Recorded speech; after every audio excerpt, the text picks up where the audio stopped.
최성정의 구리스입니다. 오늘은 레인지 퍼즐에 대해서 해법을 어떻게 적용하는지에 대해서 설명드리도록 하겠습니다. 이미 레인지 퍼즐은 제 유튜브 채널을 통해서 소개한 바 있고요. 간략하게 전략에 대해서 또 해법에 대해서도 설명드린 바가 있습니다. 오늘 설명드리는 레인지 퍼즐은 7 곱하기 6 형태의 레인지 퍼즐이고요. 해법 위주로 해서 설명드리도록 하겠습니다. 먼저 보시는 이런 퍼즐에서 하얀색 칸에 숫자가 적혀 있잖아요. 그럼 이 숫자의 의미는 어떤 것이냐면은 이 숫자를 기준으로 해서 좌우와 상하의 하얀색 영역의 칸이 11칸이라는 얘기입니다. 그래서 11칸이 되기 위해서는 7 곱하기 6 형태이기 때문에 총 12칸이 되잖아요. 가운데는 중복이 되니까. 그래서 11칸이 된다는 것은 이 부분은 전부 다 하얀색 영역이 돼야 되고요. 그리고 이 검은색으로 제가 이렇게 벽을 표시해 보겠습니다. 그럼 이 4개 중에 하나만 벽이 되는 것이고 나머지는 하얀색 영역으로 표시가 돼야 되는 것이죠. 근데 어떤 게 될지 모르기 때문에 명확한 것만 먼저 표시를 하는 것입니다. 세 번째 열에 11을 보시면은 11을 기준으로 해서 상하 좌우에 11칸이 색칠이 돼야 되는데 근데 이 부분에 보시면 아시겠지만 이 세 번째 칸에 벽으로 설치를 하게 되면은 11칸이 나오지가 않잖아요. 왜냐하면 좌우로 봐서는 7칸이고 8, 9칸까지 밖에 안 되죠. 그래서 이 부분은 항상 하얀색으로 표시가 돼야 되고요. 가운데 있는 11을 기준으로 해서는 이 둘 중에 좌우의 둘 중에 있는 한 칸이 벽이 되는 것이라는 것을 알 수가 있습니다. 이렇게 했더니 네 번째 열에 두 번째 칸에 8이 있는데 이 8 같은 경우는 이미 만족이 됐잖아요. 우리가 상하로 보면 하나, 둘, 셋, 넷, 다섯, 여섯이 되고요. 오른쪽으로 7, 8이 되니까 이 8을 기준으로 해서 만족이 되니까 이 부분과 이 부분은 당연히 우리가 검은색 벽으로 해서 막아줘야 되는 것이죠. 그리고 두 번째 레인지 퍼즐의 규칙 중에 벽 같은 경우는 연속으로 이렇게 설치가 될 수가 없습니다. 그래서 벽이 하나 설치가 되면은 상하 좌우에는 전부 다 영역으로 이렇게 지정이 돼야 된다는 것이죠. 그런 부분이 두 번째 규칙이고요. 레인지 퍼즐의 세 번째 규칙 중에 벽이 다 설치가 되면은 나머지 하얀색 영역은 하나의 통으로 연결이 돼야 됩니다. 그래서 이쪽에 벽이 설치가 되면은 이 위쪽에 벽이 설치가 만약에 되었다고 한다면은 모퉁이는 이렇게 고립이 되잖아요. 고립이 되는 것은 안 됩니다.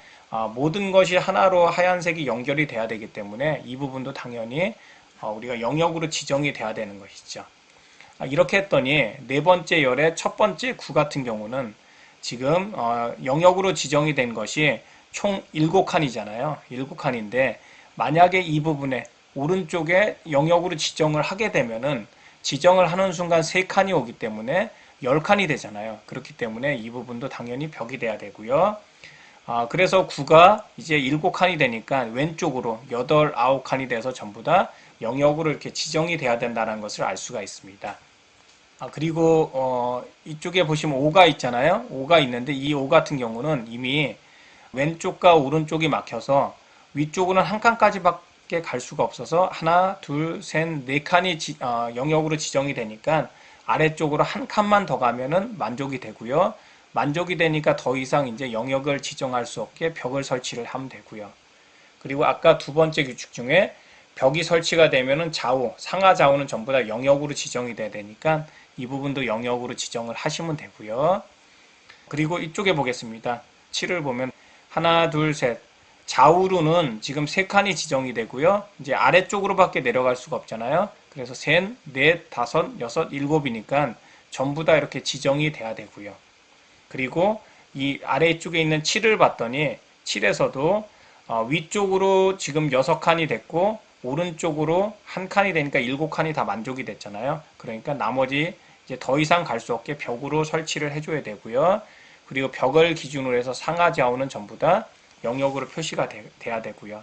그리고 아까도 말씀드렸지만 이 부분은 검은색이 되면은 오른쪽 아래에 고립이 되니까 이 부분도 당연히 영역으로 설치가 돼야 되고요.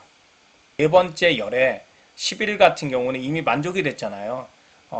상하로 봤더니 6칸이 되고요. 7, 8, 9, 10, 11가 되니까 이쪽은 당연히 막아줘야 되고요. 그리고 벽을 기준으로 해서 상하 좌우는 전부 다 영역으로 표시를 하시면 됩니다. 이쪽에 있는 6을 봤더니 6도 좌우로 봤더니 6개가 만족이 됐으니까 이 부분과 이 부분도 벽으로 설치가 되면 되고요. 그리고 마지막에 이 부분을 우리가 영역으로 표시를 하게 되면은 숫자를 기준으로 해서 상하 좌우에 칸의 개수가 전부 다 일치하고요. 그리고 모든 칸들은 벽을 설치했지만 전부 다 연결이 돼서 갈 수가 있잖아요. 그리고 벽 같은 경우는 상하 좌우에 연속으로 2개 이상 나오는 경우가 없기 때문에 완전하게 해결을 할 수 있다라고 볼 수 있습니다. 지금 이 퍼즐 같은 경우는 brainbasher.com에 나와 있는 퍼즐이고 매번 퍼즐이 바뀌기 때문에 온라인상에서도 실전으로 해결을 할 수가 있고요. 그리고 해결을 하기 전에 기본적으로 어떤 규칙이라든지 또 어떻게 접근을 해야 되는지에 대해서도 정확하게 이해하시는 게 필요할 것 같습니다. 지금까지 메스플 수학운동의 크리스였습니다.